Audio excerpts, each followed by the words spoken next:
horrible f***ing landing, mate. F***ing horrible landing. Welcome to LewDix Aviation, the home of fun-filled aviation videos. I invite you to like, subscribe, and enjoy the flight as I welcome you to the sky. LewDix Aviation videos are edited to be as entertaining as possible. This may remove context. Many procedures, situations, explanations, and flight phases have been edited out. Do not use for instructional purposes. This video is for entertainment purposes only.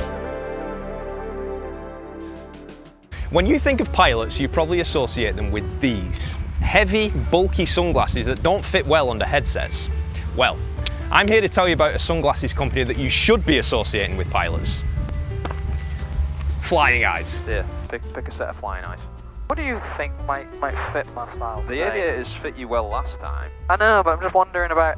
this is just obviously going to clash.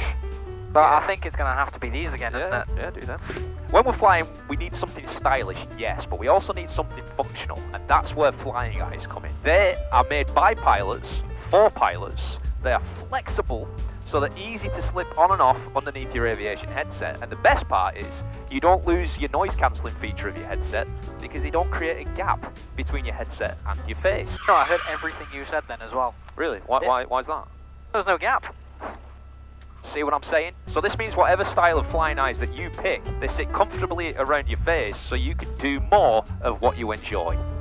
Flying. So use my discount code LewDix for 10% off and make Flying Eyes part of your flight bag today. Alright.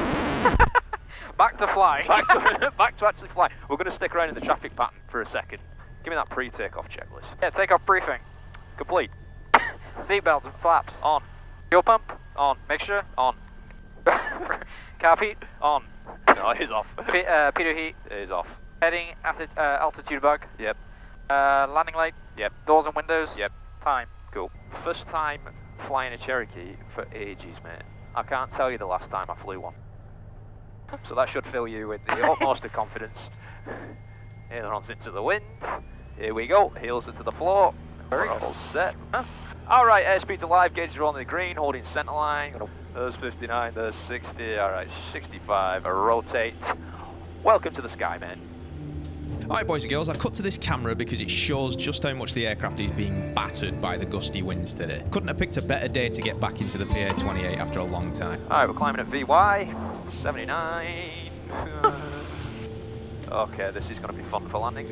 Maybe just do one. Or three, depending on our bouncy. Otto showing off his powers of foreshadowing because this was not a good landing. That was horrible.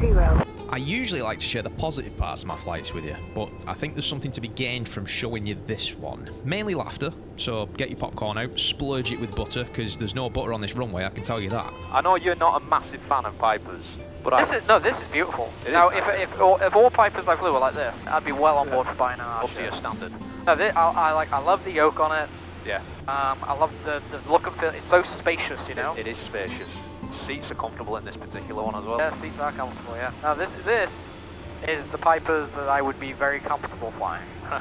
With His Majesty happy with the aircraft, we didn't know just how badly I was about to botch this landing. Alright, the landings. Forget the landings. We're going to go and do manoeuvres.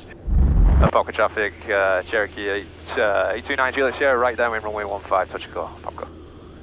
Alright, I'm going to slow it down. I'm going to talk you through this normal landing. No, I'm going to talk you through this terrible landing. The winds were whipping, so throughout the whole thing I was more concentrated on what I was doing rather than explaining things. That's what this video was supposed to be, by the way, me explaining how to do things in flight. Honestly, the winds are really pissing me off. Oh yeah, no, I know, it's rough. Like, I wanted to make a cool video out of this, but it's turning into a little bit of a nightmare. Anyway, alright, we're going to do a trim stall. Stay tuned for that trim stall and other manoeuvres coming soon in another video. We do some cool manoeuvring while getting battered around by the winds, and also try some more landings, and who knows, I might even do them well enough to be proud of. Falcon traffic, Cherokee 829 Juliet Sierra, right base 15, touch and go, Popcorn. Yeah, buddy. So I'm getting my muscle memory back and I'm slowing it down to around 75 knots on a base, and I'm lured into a false sense of security because at this point it seems pretty stable. But then somebody cued the weather and the winds were... Wind 230 at 10 knots with gusts to 14. Alright, we're on final, a little bit high, prefer to be higher than to be too low. I've got 70 knots, I'm going to drop it to, well, well, it's gusting a little bit, so you know what? I'm gonna hold off on the last notch. Yeah. Yeah, would you concur? Very, very much so, yeah. The wind is about to slap that humour right out of me. I increased my target approach speed based on the reported gusts. Half of the gust factor here is 2, so I'm a little bit closer to 70 than my normal 65 knots, but it makes not a lick of difference, for you're about to see how a 3,000 hour ATP CFI CFII lands a PA-28 for the first time in a while. This was our reaction to it. Horrible f***ing landing, mate. God knows what yours is going to be. It is sporty today. I'm just going to have to hold it in ground effect. Ooh. So it is sporty, mate. Horrible f***ing landing, mate. F***ing horrible landing. With Muttley getting a good laugh next to me. Let's debrief, shall we?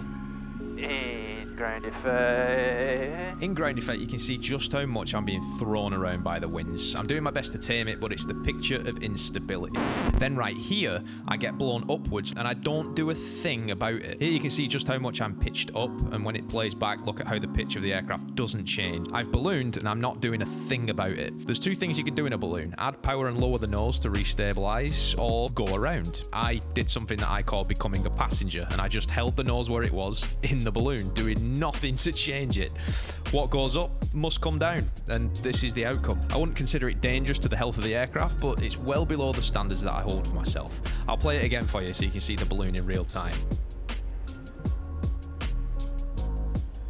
Right there. Might as well have been at a kid's birthday party. And again from the face cam. You can always tell a good landing from a bad one by how much the bodies move. Ooh. Horrible f***ing landing, mate. Alright, the landings, forget the landings, we're gonna go and do manoeuvres. Oh god!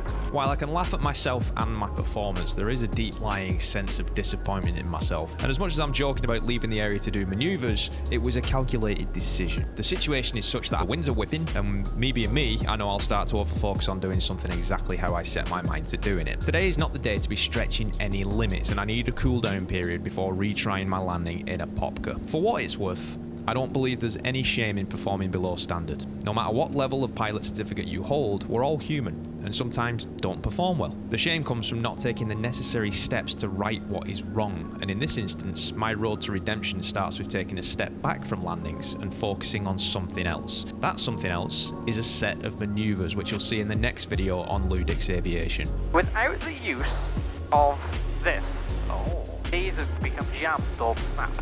Both of them.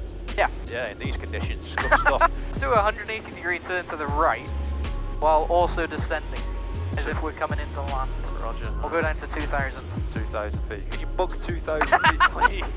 Consider it my road to redemption of sorts. So that's the end of the video. It was short, but I think it highlights something valuable for myself and hopefully for you watching at home.